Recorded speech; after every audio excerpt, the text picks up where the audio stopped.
Kita basta. Campione na. Nick. Sabay na kayo. Leonard! Ano? Dali ng vlog start.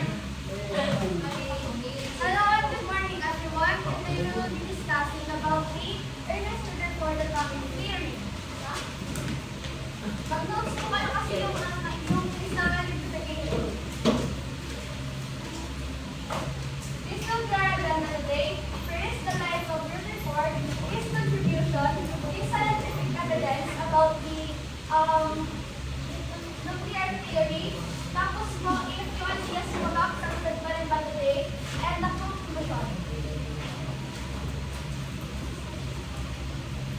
Before we start the discussion, let's first have a recap about the atomic theory timeline.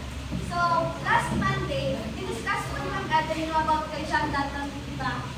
It states that atoms are dense and solid with no internal structure or subatomic particles considered. Tapos po, nung last Wednesday naman, diniscuss naman po ng group nila Nikki yung about sa lampunin model ni Joseph John Thomson. It states that atoms are described as uniform, positively charged spheres with electrons embedded within them, similar to raisins in a pudding.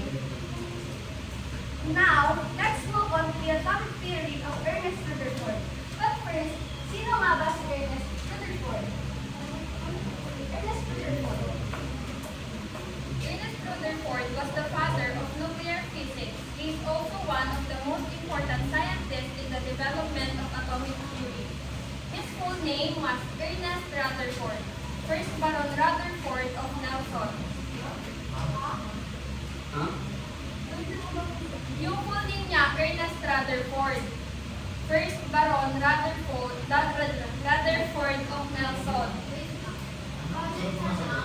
Wala pa.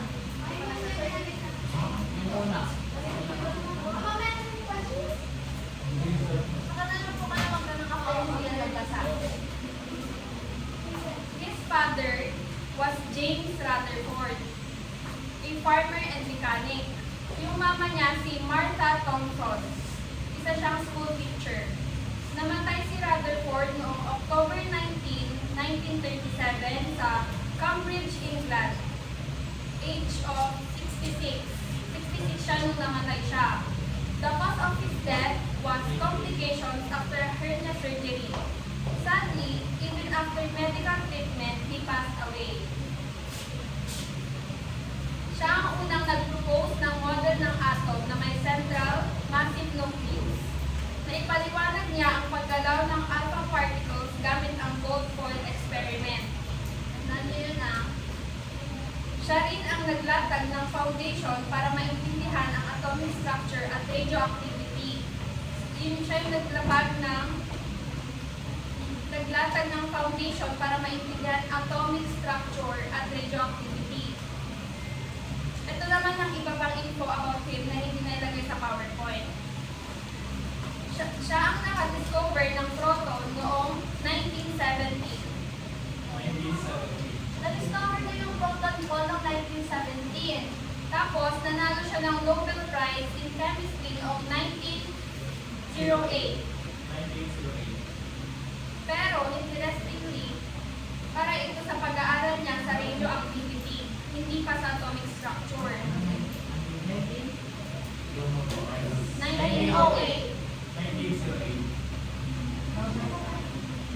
Nobel Prize Award. Pangatlo, marami siyang naging estudyante na naging Nobel Prize winners rin tulad ni Niels Bohr na nag-develop ng Bohr model na sumunod sa model ni Rutherford. Isa rin siya sa mga unang tao na nakabiyak ng atom. Kaya siya ang nagbukas ng pinto para sa nuclear energy at eventually sa creation ng atomic bomb.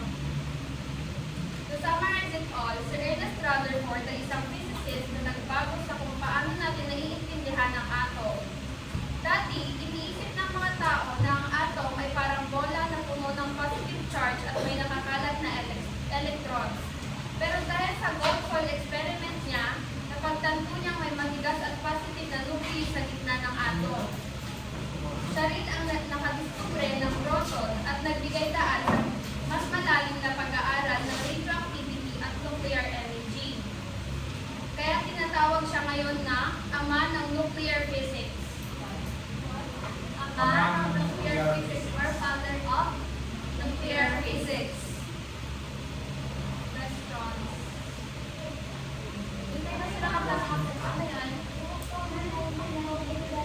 October 9? October 19. Dahil, yun yung namatay siya. October 9, 1987. Ernest Rutherford. Yung first name natandaan nyo lahat ng full name natandaan kayo. Ano si Chris Baron Rutherford. Yung actor na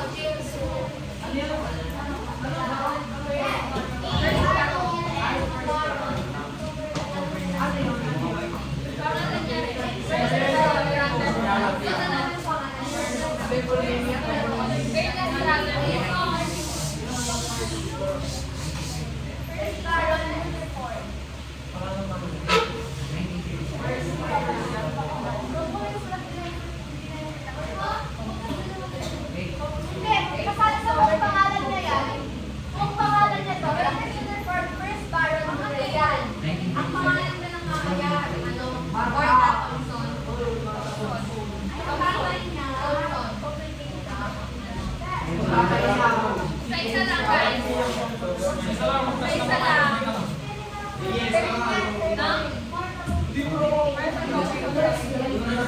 Later na lang po kayo magdalo.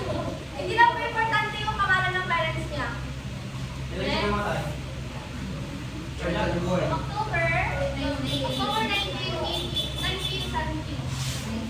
Next year, we'll discuss the wait lang po, settle down. Isa-isa So, lang. namatay siya noong October 19, 1937.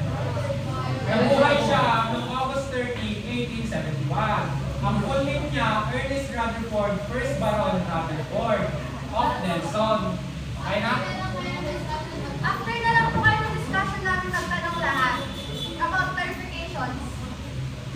Okay, next. Hindi ano po mag-discuss na main contribution ni Rutherford, which is the atomic theory, the nuclear theory. So, discuss natin yung main contribution of Ernest Rutherford and the nuclear atomic model. He discovered the nucleus and proposed that atoms have a small, dense, positively charged nucleus with electrons orbiting around it. This changed the previous Young-Ullin model by J.J. Thomson and led to the Rutherford model of the atom. So, his contribution is focused on the discovery of nucleus at ang pinopose niya ang atoms ay may maliit at 16 na mga positive charge nucleus na may mga electron ng dito-dito na para bang mga planets. Gumamit siya ng Boyle-Foyle experiment at dito niya na-discover ang mga ito.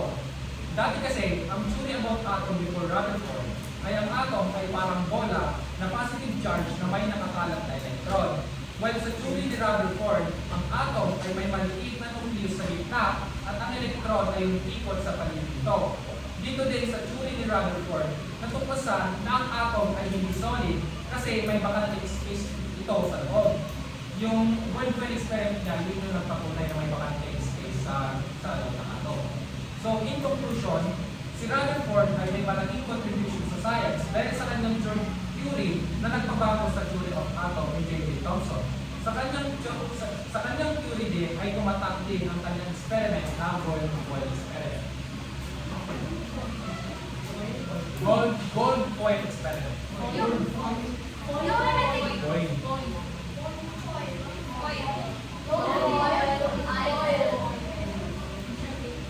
Sa theory po ni Ernest Rutherford, may limitations po yun. He didn't explain the stability of the nucleus against electrostatic repulsion. So, hindi niya po na-explain yun. Kaya po medyo alanganin po yung atomic theory niya. Pero later on, may discuss po ni Craig kung accepted ba rin ba hanggang ngayon yung atomic theory niya. Tapos, he lacked details about electron orbits and energy levels. So, hindi na po yun napag-aralan sa theory niya. Yung electron orbits. Na-discuss po yun sa quantum physics. Ay, sa quantum theory ni basta? Niels Bohr. He didn't incorporate the principles of quantum mechanics. Yun po yung sinabi ko na hindi na po na-discuss yung theory about sa electrons orbit na tulad nung ginawa ni Niels Bohr. Yes. Okay, next. And next, I will be discussing about the other contributions of Ernest Rutherford. First is the gold-foil experiment. Shows that atoms are mostly empty space in the central nucleus. So I won't be discussing this one kasi sa Ella lang po yung mag-discuss ka later. Dito po ako mag-focus sa discovery of proton during 1970. Ernest Rutherford was the first to split the nucleus and found the proton, a positively charged particle inside the nucleus. Si Rutherford ang unang scientist na naka-breakdown ng atom. Ginamit niya ang alpha particles para tamaan ang nitrogen gas. Sa experiment na iyon, may nakita siyang bagong particle na lumabas. So, during that experiment po, ginamit daw siya ng nitrogen gas para patamaan yung atom. So, nung pinatamaan niya siguro yun, may lumabas na sa atomic particle, which is yung proton. Kaya nila discover. Ito ay positively charged at galing mismo sa loob ng nucleus. So, galing daw po mismo sa loob ng nucleus yung proton. Positively charged yun, tandaan nyo guys. Positively charged yun, discover niya na sa atomic particle na nasa loob ng nucleus. Tinawag niya itong proton, ang unang particle na officially na-discover sa loob ng nucleus. Ang discovery na ito nagpatunay ng atom na may internal structure. At hindi siya solid ball lang gaya ng dati nila kiniligay. Kasi diba sa discussion nila Nikki, sa discussion sa atomic theory John Dalton, yung atom po doon parang solid ball lang siya. Wala siyang inside, wala siyang nucleus. Parang solid lang siya na sphere. Wala siyang kahit ano sa loob. Pero dito sa theory ni Ernest Rutherford, may ano na talaga siya, may subatomic particle na siya. May ano pa siya sa loob, parang may laman pa siya sa loob. Paano niya naman ito na-discover? Yun na nga, pinatama niya ang alpha particles sa nitrogen gas. Ang alpha particles daw po ay tumutukoy sa isang klase ng radiation na positive ang charge at medyo mabigat kumpara sa ibang types ng radiation. May napansin siyang bagong particle na lumabas, mas maliit pero may positive charge. Na-realize niya na ito ay bahagi ng atom na nasa loob ng nucleus, ang proton. Importante itong discovery na ito kasi first time na na-observe ng mga scientist na ang nucleus ay may laman, which is yung proton nga. Ito, nagpatunay ng atom ay hindi indivisible, tulad ng dating akala ng mga tao. Sa discussion nila Nikki, ano ba, indivisible ba yung ng atom doon? Indivisible. Indivisible siya. Tapos, sinabi naman ni Ma'am Eden, di ba, sa ano naman yung John Dalton, yung atom daw indivisible. Pero dito, sa theory ni Ernest Rutherford, yung discussion, yung pag-aaral niya, ano pala, divisible pala talaga yung atom. Kasi na may lumabas na proton nung dahil sa experiment niya na gold-foil theory. Okay, next. Kate will be discussing the other contributions of Ernest Rutherford. Gold-foil experiment in 1909 showed that atoms are mostly empty and free. Central nucleus. The discovery of the proton in 1917. He was the first to split the nucleus and found the proton, a positively charged particle inside the nucleus. Number 3. Father of nuclear physics. He studied radioactive decay and named alpha, beta, and gamma rays. He explained how radioactive elements break down into other elements. Si Rutherford ang unang naka-observe at naka-explain ng radioactive decay process. Siya ang nagpangalan ng tatlong uri ng radiation, which is alpha, beta, at gamma. Based sa kung anong klaseng energy ang nilalaman ng atom habang nag-decay ito. Isa sa mga importanteng pinag-aralan ni Ernest Rutherford ay ang radioactive decay. Ito yung process ng decay. Ito yung process kung saan ang isang unstable atom ay unti-unting nagbabago o nabubulok. Naglalabas ng radiation habang nagiging ibang klase ng element. Kapag nag-work ang radiation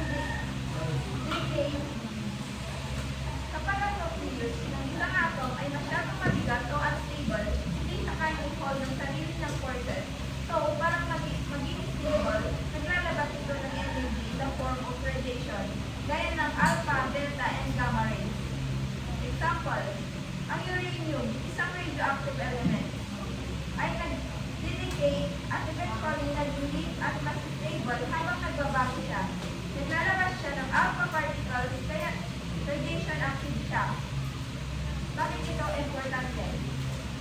Mahalaga ito kasi dahil nagsimula ang deeper understanding ng nuclear reaction gaya ng nuclear power at radiation sickness sa medicine. Si Rutherford ang nagtanim ng foundation ng knowledge natin pagdating sa radioactivity and atomic transformation. So, in short, ang radioactive decay ay ang pagbabago ng unstable atom into more stable one. Habang naglalabas ng radiation, si Rutherford ang una sa mga nakaintindi nito at naging daan ito sa development ng modern nuclear science. Next, Ella will be discussing the scientific evidence.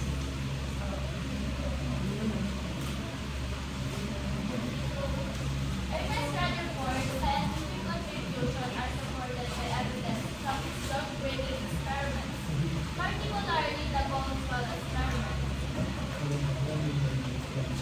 Ernest Rutherford is known as the father of nuclear physics because of his important discoveries about the atom. His famous experiment is the Boneswell experiment. Tandaan mo ninyo ang The gold most famous experimental one. This experiment changed how scientists understand atomic structure. Through his experiment, he provided strong scientific evidence that helped shape modern science. Rutherford's most important experiment was the Boneswell experiment. Gaya po ng sabi namin kanina. Sa experiment po na ito ay pinaputulong niya po yung alpha particles o yung maliit at positively charged na particles sa isang manipis na gold foil.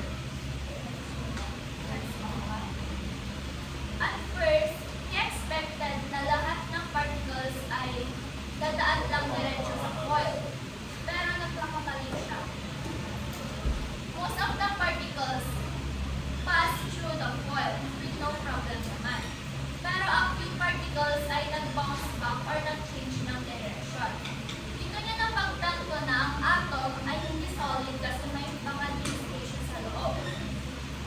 May maliit at matigas din ito sa gitna ng atom na may positive charge. Kaya tinawag itong nucleus. Because of his experiment, Rutherford proved that the atom has a dense, positively charged nucleus and that the atoms are mostly empty space. This became the basis of the modern atomic model. His work also led to the discovery of alpha and beta particles, the concept of radioactive decay, and the identification of alpha particles as helium. Sa other discoveries po ay magbibigay na lang ako ng short explanation kasi i-discuss naman natin ang report. So the first one is the alpha and beta particles. Rutherford discovered that radioactive materials release two types of particles, the alpha particles or the positive charge, and beta particles, the negative charge. His discoveries help in understanding radiation.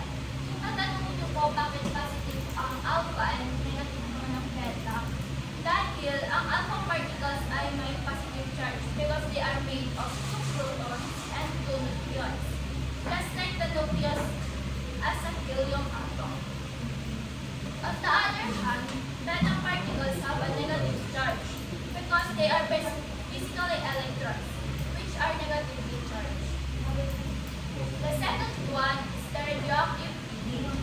He explained that some atoms naturally break down and release energy over time. This process is called radioactive decay and is the basis of nuclear energy. And the last one is the alpha particle as helium nuclei. Later on, Rutherford proved that alpha particles are actually helium nuclei. They contain two protons and two neutrons just like the center of a helium atom. In summary, Rutherford's goal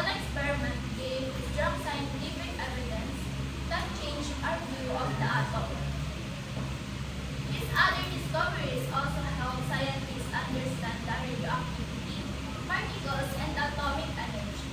He played a big role in building the atomic theory we use today. Next. Faith will be discussing if yung idea na ba accepted pa rin today, yung theory niya kung accepted pa rin pala today. Ernest Rutherford, nuclear model, introduced and led Both experiments demonstrate that atom particles of modern positively charged nucleus at their center orbit emitter in the positive path of energy. This discovery replaced the older Bohr-Wolfson model and began the completion of modern atomic theory. Yung model na po is yung model na is maraming naidagdag at nalipay sa model niya. Pero yung core ideas na is nag-i-stand out pa rin hanggang ngayon. But some ideas of this Wilber experiment na proof niya na ang atom ay may maliit pero then na nucleus sa gitna. At ang electron ay nag-orbit sa paligid nito, mostly in empty state. Na-reject niya yung dating model na tinatawag na Black-Body model which is yung discuss last kung saan akala ng mga scientists dati na pantay-pantay lang ang charges sa loob ng atom. Pero dahil sa Bohr experiment is na-prove niya. Later on, dumating si Bohr at inayos niya yung issues ng electronic stability at energy levels versus yung nucleus idea ni Rutherford ay naging foundation ng modern atomic theory. Hanggang ngayon, ginagamit ang concept ni Rutherford sa pag-intindi ng nuclear reactions, atomic structure, at sa field like nuclear energy, medicine, and everyday research. So yes, Rutherford's model means how it active over time. Pero ang pinaka-important dating part, yung discover ng nucleus ay isa pa rin sa pinaka-important few years ng science ngayon. So, ulitin ko lang po yung sinabi ni Kate. Accepted pa rin po today yung atomic theory ni Ernest Rutherford. Kasi nga, dahil sa napatunayan niyang dahil sa experiment ng Wilber experiment, na-discover na yung atom. So, nagagamit pa rin po today ng mga scientists yung mga atoms na na-discover niya. Kaya po, nagagamit pa rin today yung accepted pa rin today yung atomic theory niya. Now, sila din naman po mag-discuss ng conclusion. I-summarize na po lahat ng na-discuss namin. Ernest Rutherford created to change our understanding of science. So sa pagbuhat, the life and contribution of Ernest Rutherford were truly change the way we understand science. Kumbaga, sa mga contributions siya, binago niya yung imaginary science, para lang natin sa science. Through his famous Bohr experiment, which is approved the old model of the atom. Ayon sa pamamagitan na kanyang sikat na Bohr experiment, pinatunayan niya na mali yung model ng atom. Yung kilalikish, makinig kayo. Ulitin ko sinabi ko rin. Dahil sa pamamagitan ng Bohr experiment niya, Pinatunayan niya. pinatunayan niya na mali yung unang model ng atom. Cheese. Yung model nila. Saka yung John Dalton. We introduce the nuclear atomic theory which states na ayon sa theory na ito, ang atom ay may maliit pero super dense na nucleus sa gitna. At ang matitirang part ng atom ay mostly empty spaces. This idea was a big dahil ito ang naging basehan ng modern atomic science, especially sa fields ng chemistry and physics. Most of the this theory became the foundation of the modern atomic science, especially in chemistry and physics. Rutherford is still known today as the father of physics. Nuclear physics. Hanggang sa ngayon, si Rutherford ay siya ng father of nuclear physics.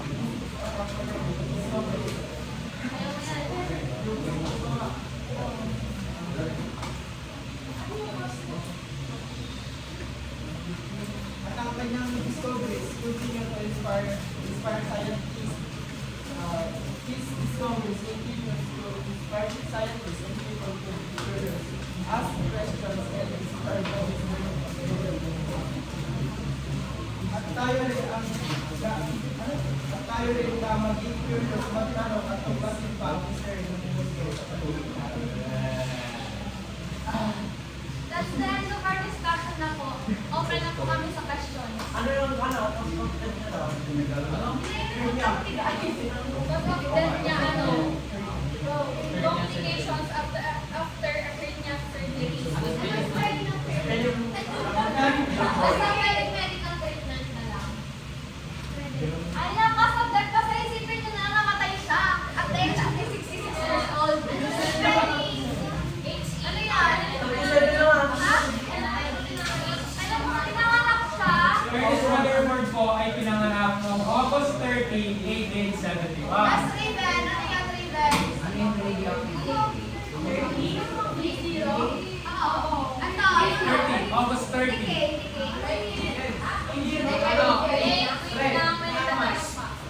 Yun yan.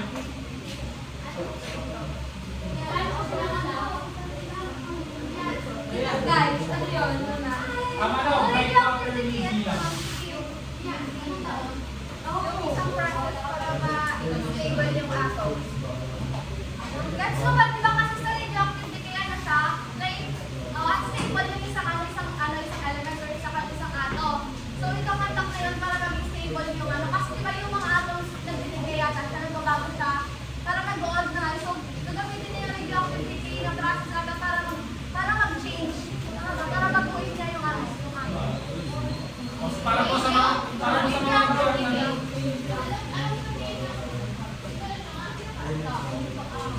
Wait lang guys.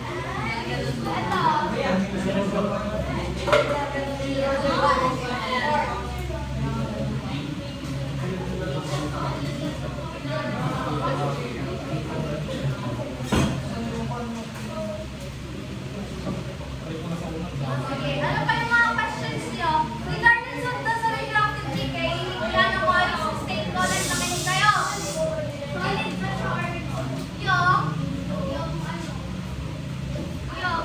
Yung atom solid pa rin, pero may na-discover nga siyang may na-discover siyang subatomic particle sa loob. Which is yung nucleus, dahil sa kinandak niya na experiment, which is the Golfal experiment. About naman sa question ni Raven about sa radioactive decay, ito yung process na kung saan ang isang unstable atom ay yung nagbabago, nabubulok. So yung unstable na atom nabubulok siya at naglalabas na radiation na ibang klaseng element. Example na rin yung uranium na element. Radioactive element yun kasi nagdedecay siya. Nag-lead siya na mas pinakandak pala yung radioactive decay para mas maging stable yung element. Yes. Gets nyo? Yes. Ano yung question ko wala kong So, yung pinanganak si Ernest Rutherford noong August 13, 1871 sa Brightwater, New Zealand. Namatay siya at the age of 66. Namatay siya noong October 19, 1937 sa Cambridge, England at the age of 66 years old.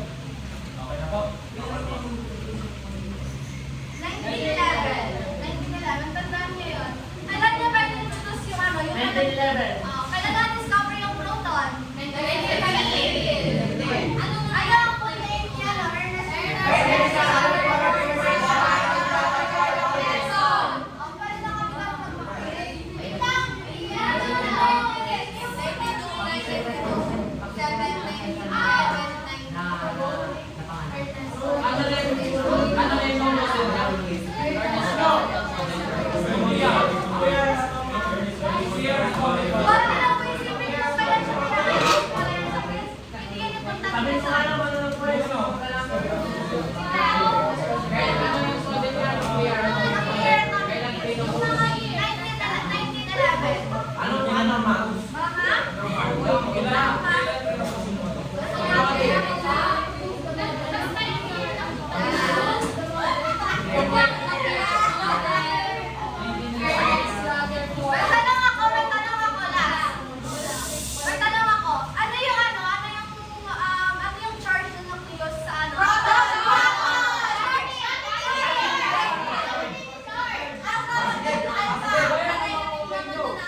Ano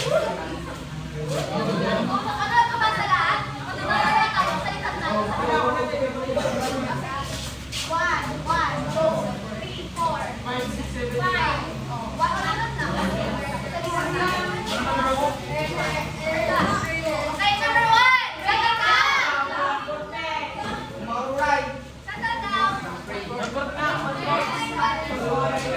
Where's Baron?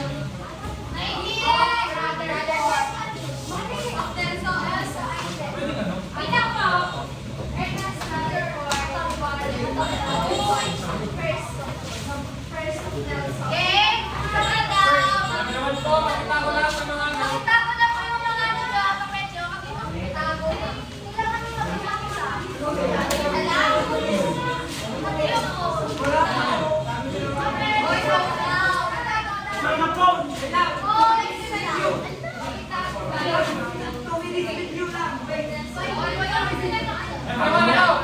Wait! Everyone mag-start po ng 9:20. May na-reach kayo, reviews kayo.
So number 2, this is a physicist known for his contribution in science.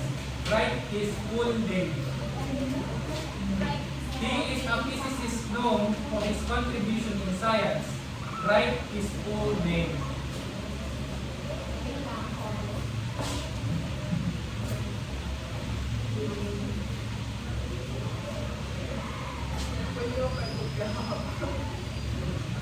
Okay na po.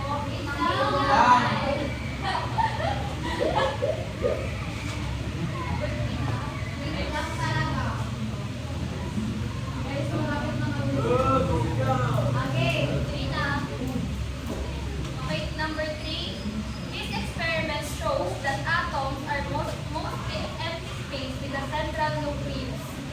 This experiment shows that atoms are mostly empty space with a central nucleus. Last. Yes. O sige, last.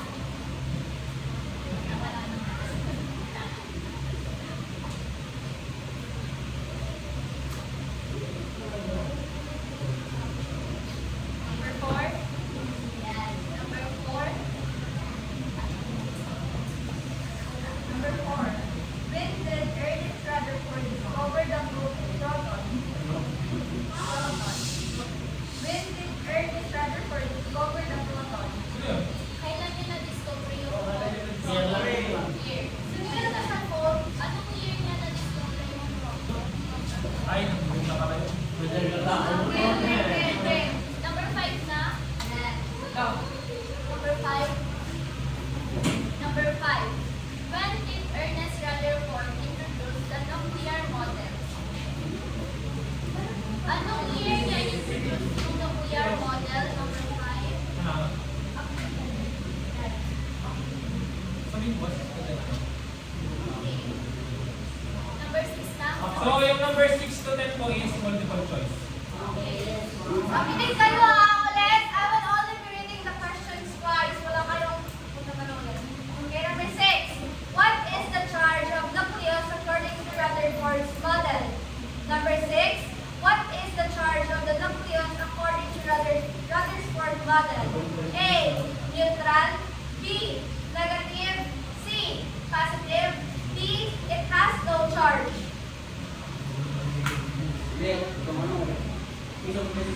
Choices ulit. A. Neutral. B. Negative. C. Positive. D. It has no charge. Okay na po? Apo. Number 7. What experiment led Ernest Rutherford to propose his nuclear model of the atom? A. Millikan's moldograph experiment. B. Gold foil experiment. C. Cathode ray tube experiment. Or D. Photoelectric effect experiment. Okay. Number 7. What experiment led Ernest Rutherford to propose his nuclear model of the atom? A. Millikan's moldograph experiment. B. Gold foil experiment. C. Cathode ray tube experiment. Or D. Photoelectric effect experiment. Number 8. In the gold foil experiment, what surprising result did Rutherford observe? A. Alpha. All alpha particles pass through the foil. B. Alpha particles were absorbed completely. C. A few alpha particles were deflected at large angles. D. Alpha particles change into beta particles. Number 8. In the gold foil experiment, what surprising result did Rutherford observe? A. All alpha particles pass through the foil. B. Alpha particles were absorbed completely. C. A few alpha particles were deflected at large angles. D. Alpha particles change into beta particles.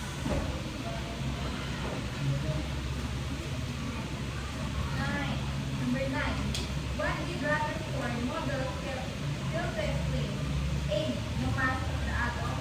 B. The representation of the nucleus. C. The stability of the atom and the electron behavior. D. The positive charge of the nucleus. Number 9. What did Rutherford's model fail to explain? A. The mass of the atom. B. The presence of the nucleus. C. The stability of the atom and electron behavior. D. The positive charge of the nucleus. Ano yung na-fail na-explain ni Rutherford? Ano yan?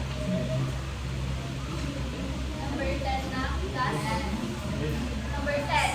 What was the main conclusion of Rutherford's experiment? A. Atoms are indivisible. B. Atoms are mostly empty space with a dense nucleus. C. Electrons are stationary. D. The atom is a solid ball. Number 10. What was the main conclusion of Rutherford's experiment? A. Atoms are indivisible. B. Atoms are mostly empty space with a dense nucleus. C. Electrons are stationary. D. The atom is a solid ball.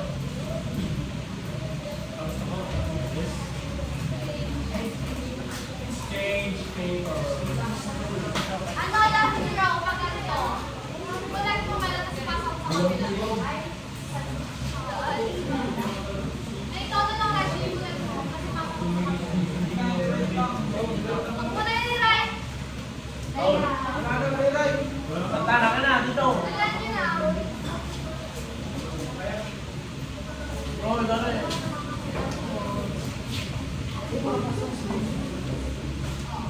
Kulang mo pa.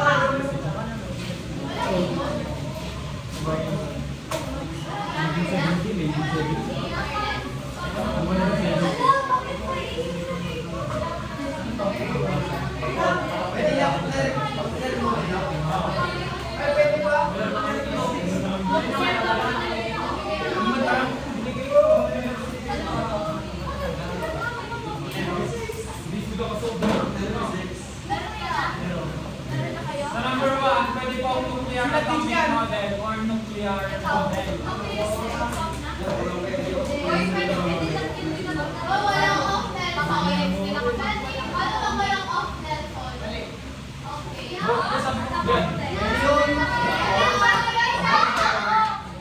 Hindi pwede na off Nelson.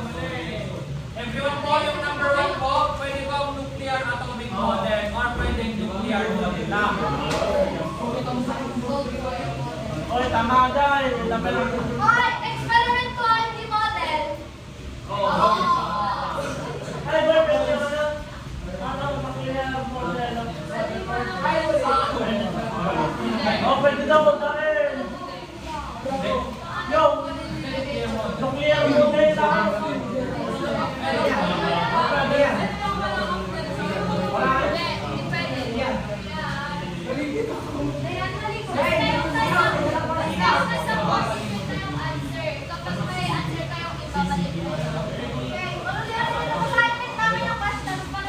Balik mo ito ha.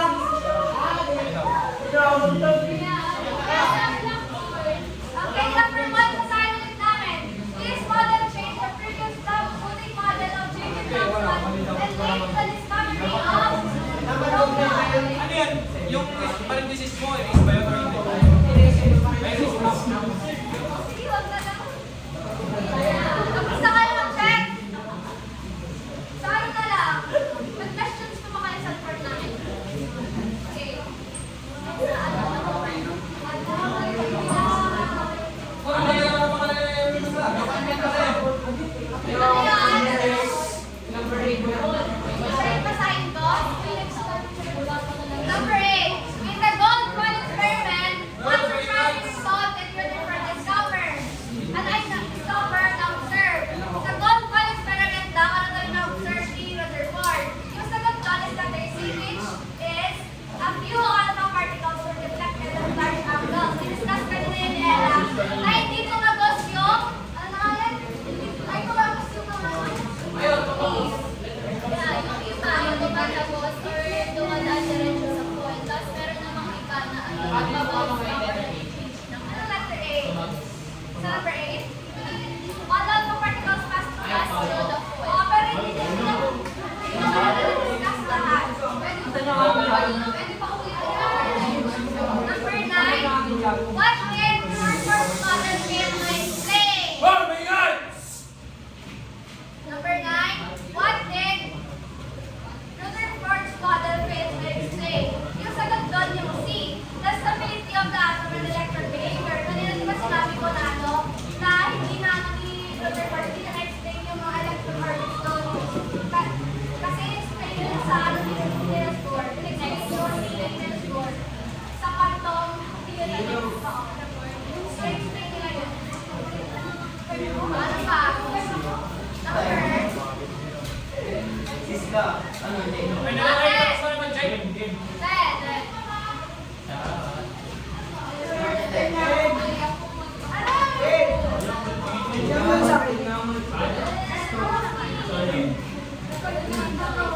Sabi natin yung araw. Ano naman daw? Bakit pa naman ang off?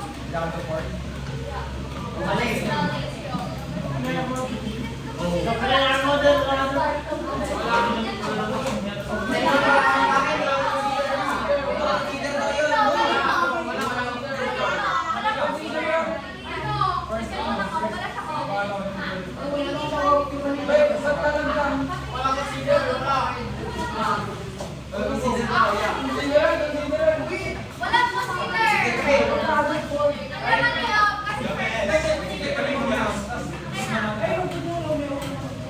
Bakit yun hindi na dapat yun?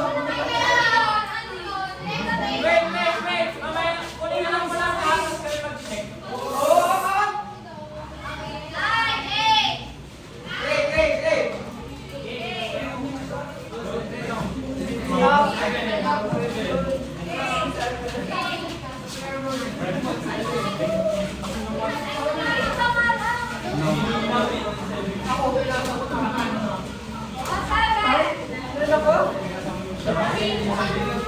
Six.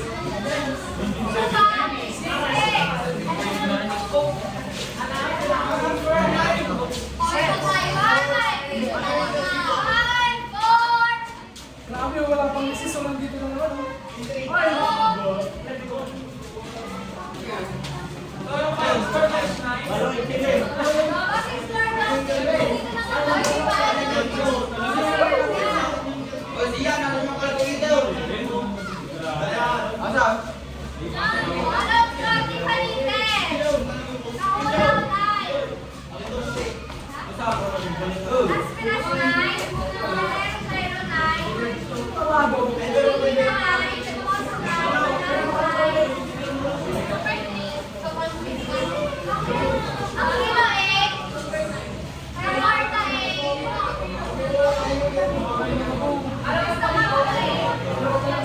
experiment. Non-point experiment. Ikaw.